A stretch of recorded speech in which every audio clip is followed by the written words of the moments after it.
loud enough to echo down the alleyway. There was a slight sound again, and another coin rolled into the gutter on the other side of the street. By the time he had picked it up, there was another one, a little way off and still spinning. Gold was, he remembered, said to be formed from the crystallized light of stars. Until now he had never believed it to be true, that something as heavy as gold could fall naturally from the sky. As he drew level with the opposite alley mouth, some more fell. It was still in its bag, there was an awful lot of it, and Rincewind brought it down heavily onto his head.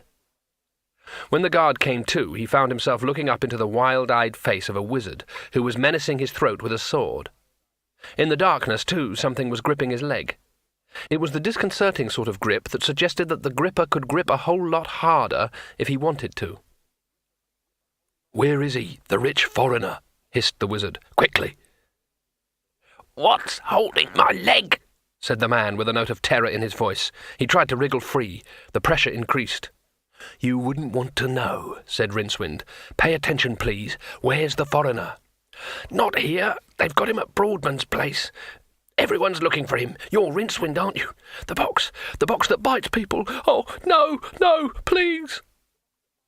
Rincewind had gone. The guard felt the unseen leg gripper release his, or, as he was beginning to fear, its hold. Then, as he tried to pull himself to his feet, something big and heavy and square cannoned into him out of the dark and plunged off after the wizard. Something with hundreds of tiny feet. With only his homemade phrasebook to help him, Two-Flower was trying to explain the mysteries of in-sewer ants to Broadman. The fat innkeeper was listening intently, his little black eyes glittering.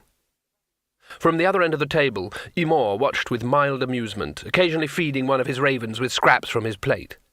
Beside him, Withel paced up and down. "You fret too much," said Imor, without taking his eyes from the two men opposite him. "I can feel it, Stren. Who would dare attack us here? And the gutter wizard will come.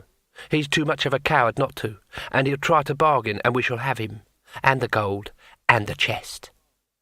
Withel's one eye glared, and he smacked a fist into the palm of a black-gloved hand. "Who would have thought that there was so much sapient pearwood in the whole of the disk?" he said. "How could we have known?"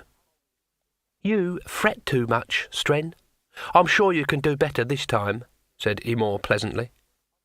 The lieutenant snorted in disgust and strode off round the room to bully his men. Imor carried on watching the tourist. It was strange, but the little man didn't seem to realize the seriousness of his position. Imor had on several occasions seen him look around the room with an expression of deep satisfaction. He had also been talking for ages to Broadman, and Imor had seen a piece of paper change hands, and Broadman had given the foreigner some coins. It was strange.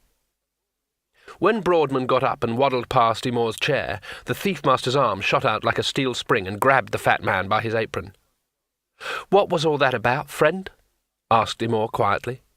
"Nothing, Imor, just private business like." "There are no secrets between friends, Broadman?" "Yeah, well, I'm not sure about it myself, really. It's a sort of a bet, you see," said the innkeeper nervously. "In-sewer ants, it's called. It's like a bet that the broken drum won't get burned down." Imor held the man's gaze until Broadman twitched in fear and embarrassment. Then the thief-master laughed. "This worm-eaten old tinder pile," he said. "The man must be mad." "Yes, but mad with money. He says now he's got the, I can't remember the word, begins with a P. It's what you might call the stake bunny. The people he works for in the Agatean Empire will pay up if the broken drum burns down. Not that I hope it does burn down. The broken drum, I mean, it's like a home to me, is the drum." "Not entirely stupid, are you?" said Imor, and pushed the innkeeper away. The door slammed back on its hinges and thudded into the wall. "Hey, that's my door!" screamed Broadman.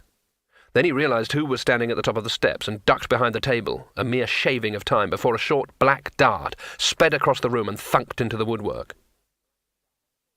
Imor moved his hand carefully and poured out another flagon of beer. "Won't you join me, Zlorth?" he said levelly. "And put that sword away, Stren. Zlorf Flannelfoot is our friend.